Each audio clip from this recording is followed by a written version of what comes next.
Good evening, and welcome to Riderpiece Theater. This is Dayhawk, bringing you episode 3 of Kamen Geats. Well, guys, this episode is brought to you by Zombie Squidwards and also Monokuma.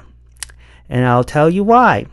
The evil bear, the young kid who transforms into a bear.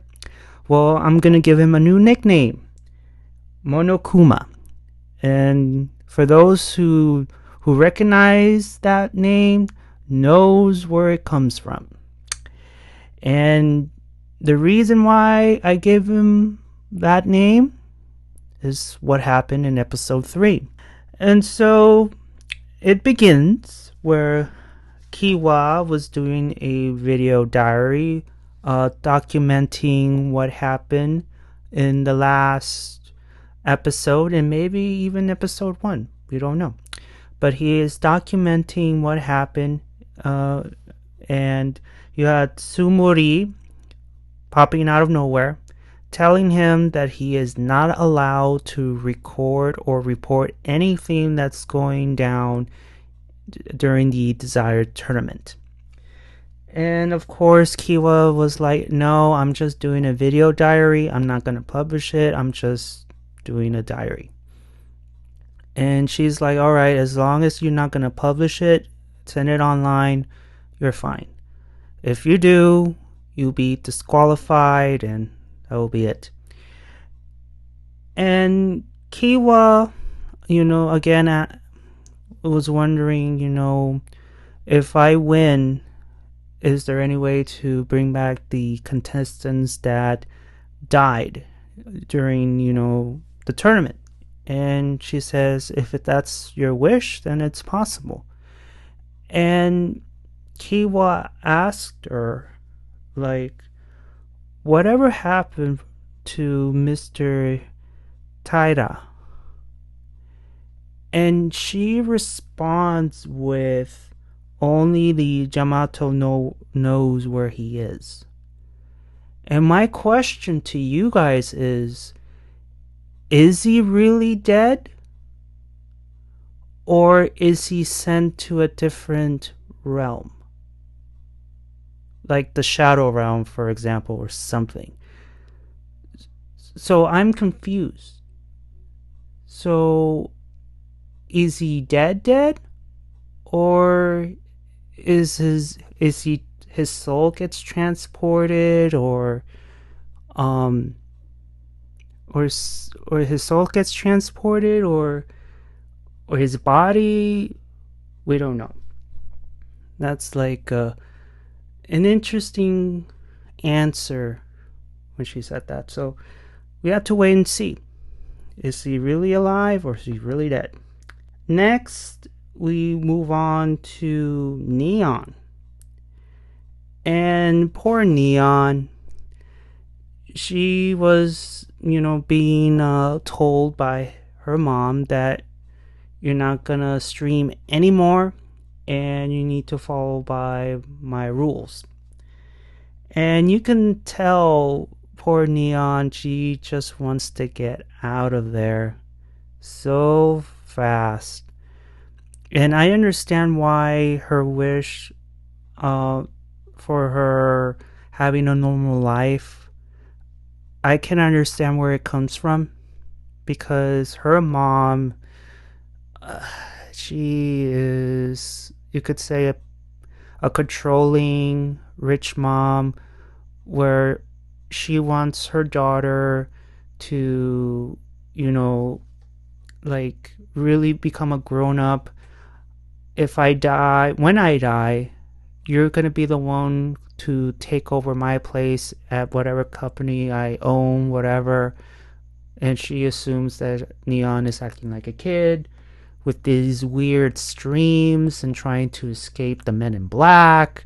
It's just ridiculous. And you can tell Neon is disappointed. And let's see. And so we cut to Ace, and apparently he is looking for someone. We don't know who it is. Is it a loved one? Or is he looking for an enemy? We don't know, but apparently he is looking for someone. And I find it strange when, if he is looking for someone, how come he wished to become the number one megastar? How come his wish wasn't, I need to find so-and-so? Why didn't he put that in his card? I'm curious about that. Then we move on to Kiwa, and word has gone out that Taira has been declared missing, and his family, at least his wife, reported him missing, and then, well, before we move on, it's gonna cause major problems, because now that he is reported missing, people are gonna ask questions, and I wonder if it's Tsumori has some plan covered in these circumstances, this situation. So I'm curious what she's gonna do, because they reported him missing, and they're gonna ask questions, and it's gonna go to the point where she needs to step in and find some way to,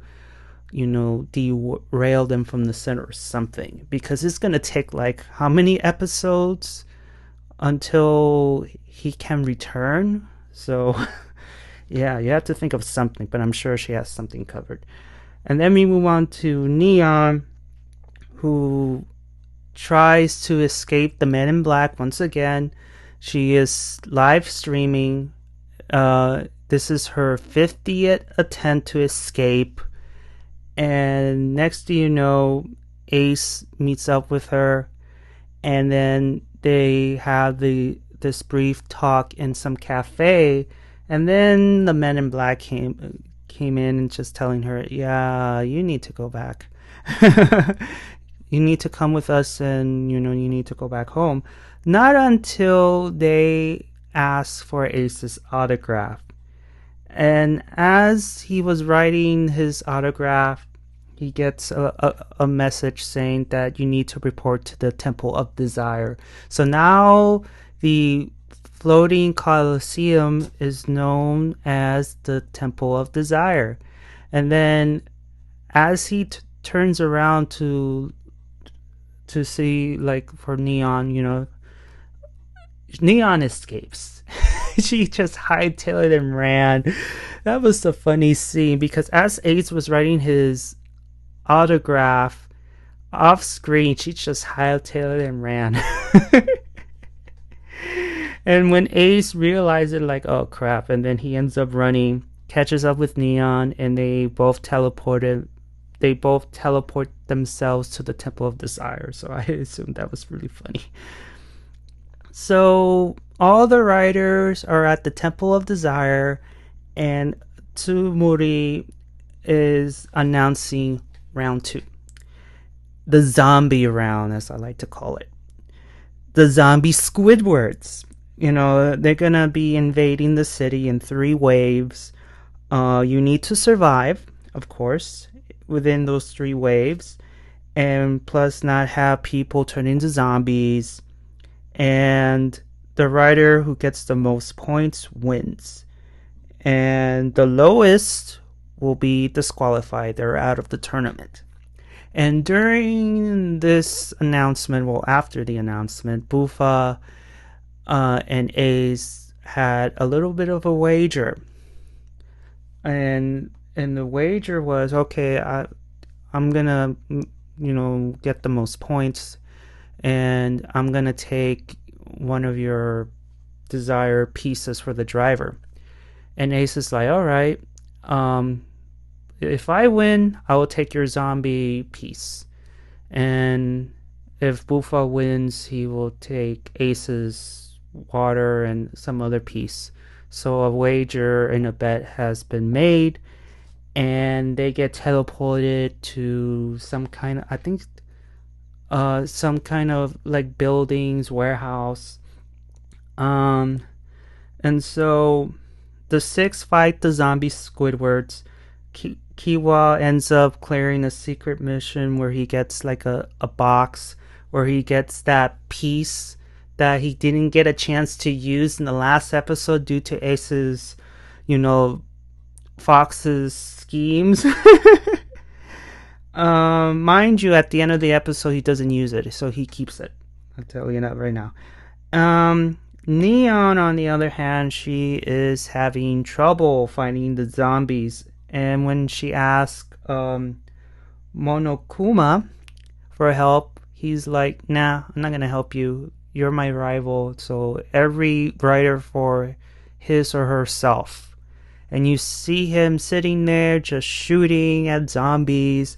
And you see in the cutscene, like, something is approaching Monokuma, and you already seen the episode, so you already know what happens next. And so luckily Ace comes in and helps out, and they all survive the first wave. And it's funny because Ace flooded a warehouse, and poor Neon is like, gets caught in that flood, and afterwards she's like, I mean, you could have given me a heads up, Ace. What the hell? Like, he helps, but he knows that, you know, the other writers are his rivals, and he can't afford to, I don't know, give them points or something, because he's playing too. Like, he's helping, yet he's not, in a way. And so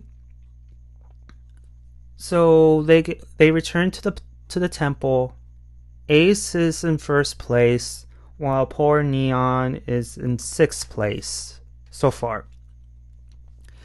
So Ace won the wager. He gets Buffa's zombie piece, and Buffa, of course, is pissed off, and he just goes away out of the lounge. And we still don't know why he has this beef against Ace. We don't know yet. And then let me see. Oh yeah, so Ace gets the zombie piece while Buffa gets Ace's water piece. And Buffa leaves, followed by Monokuma, and then we have this exchange between those two. And Monokuma is asking Buffa, like, what's your story with him? Like, why are you so like what did Ace done to you? And, you know, like, why are you angry? What's your beef towards him? And of course Buffa's like, mind your own goddamn business. It doesn't concern you. And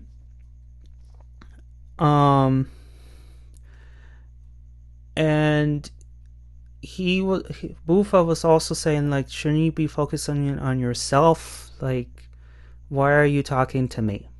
And Monokuma's like, I'm here to offer you like a truce or an alliance. And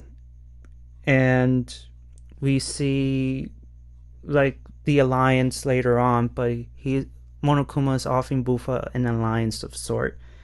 And he claims that he's gonna help Buffa get his piece back, whatever. So we move back to the lounge. Neon was asked, like, what is it that you wish for?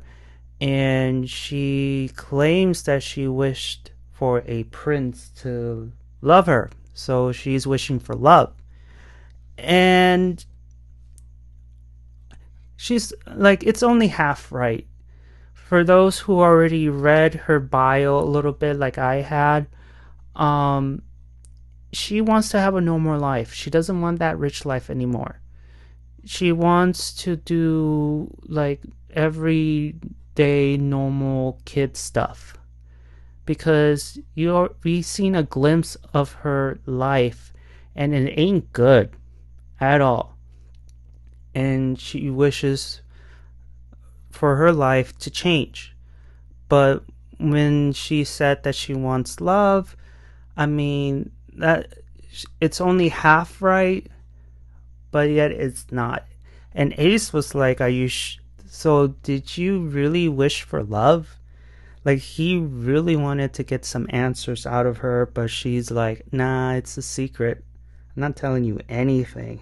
And it's a good thing because Ace is very unpredictable, and look what happened to Kiwa because he was very gullible and believed in Ace for that one moment, but he got screwed. So, yeah, so don't put much faith in Ace, okay? Don't do it. So, we have wave 2, and all of a sudden, the same thing. Neon is having trouble, and then all of a sudden, Monokuma appears with a change of heart, saying like, "Oh, okay, this time I'm gonna help you. I'm sorry I snapped at you. I'm actually a fan of yours." And it's a lie from the get-go. He's a lie. And then we lead into one of the warehouse, and then that's where he shoots Neon at the back. And what's worse is he leaves her to die because there was like a swarm of zombie Squidwards, and when he shoots her in the back, she gets flown across the room or the area, and she is surrounded by zombie Squidwards. And mind you, writers are not allowed to kill each other, because if they do, they will lose points to the point to maybe they get disqualified. But he did it anyway, regardless. He just sits there and laughs, but luckily Ace comes in at the nick of time, and he uses the zombie piece he took from Buffa. And I have to say, that new form looks pretty good. Looks pretty good on him. And so Ace ends up, destroying the zombies, all the while Monokuma decides to shoot Ace. He tries to shoot Ace. So I think that was part of the plan. Like, I'm gonna get rid of Ace for you. So let's see. I'm reading at my notes here, so pardon me. Yes. So he ends up defeating not only the zombie Squidwards, but also Monokuma. And once second wave was over, Buffa comes in and tells Ace, "What the hell are you doing? Like, you cannot kill riders, or you're gonna lose points." And Ace, sticks out his phone, whatever, and just shows Buffa like, "I didn't lose points." And Buffa's like, "Why didn't you lose points? I don't understand. Did I miss something?" Apparently, Monokuma is infected. Ace realized it when, as Ace was rescuing Neon and fighting off the zombie Squidwards, Monokuma was sitting there laughing while the zombie Squidwards were at the back and did not attack him whatsoever. That's when Ace realized, he is infected. And how he got infected? Well, he was shooting at zombie Squidwards, and that cutscene where something is sneaking behind him, that's where it happened. So that's how he got infected. Next thing you know, we get Monokuma's backstory. And honestly, I have a little bit of an issue because in the cutscene, we get to understand why he is what he is. he was inspired to become some kind of basketball player, I guess. And he said he worked hard to reach where he's at. And yet a terrible accident came in, the white truck of doom. And that accident caused him to be barred forever. So he can't play anymore due to his injury. And he's very bitter. He's angry at the world. And when he saw Neon doing her live streaming, he got angry. And we get to this other cut scene where he writes he wants to live in a world where there's no humans. So he wants to make the world burn. And here's the thing. I feel that that there needs to be more than just an accident.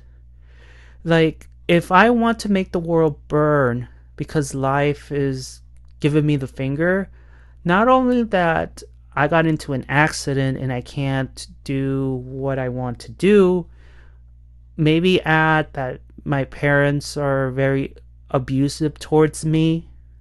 I would have added that maybe I've been bullied during my high school years. Just add a bad thing after another to the point where you just want to see the world burn because the world has treated you like crap. And I felt that after knowing a little bit about his backstory, it was disappointing because I personally think that it isn't enough to warrant the wish of I don't want any more humans in this world. I want to see the world burn. It needed to be more. But just that, to me, it fell flat. I think that's where they dropped the ball. In my opinion. But we understand why he is what he is. Why he is mean towards Neon, especially because she symbolizes what he does not have. Neon is rich. She can do whatever she wants. She could buy whatever she wants and needs. She has everything. But Monokuma, I know that's not his name, but that's his new nickname. He, in his view, lost everything. In his view, he lost everything. That's the reason why he's lashing out at her. That's the reason why he would leave her to die and get disqualified and get sent to the Shadow Realm. That's why.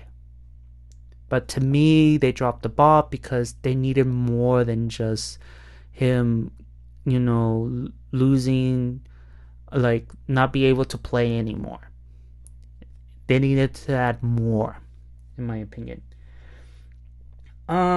So after the cutscene, we get Tsumuri. She comes in announcing that the second wave is over, and let's see, and if second wave is over, you're on a break, and the end scene is where all the riders are in the lounge.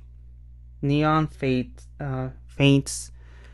and of course Monokuma is serves her right. Hope she dies. He ends up leaving, and then Buffa leaves. Well, Buffa leaves first, but then Monokuma leaves. Kiwa goes to attend to her, wondering what the hell's going on. What did she fainted? And it's discovered that she got infected. And Ace comes in and saying she's gonna be saved. The game is not over yet. And that's it. That's the end of the episode. Alrighty. Episode 3 is getting intense. You have zombie Squidwards to Monokuma's backstory.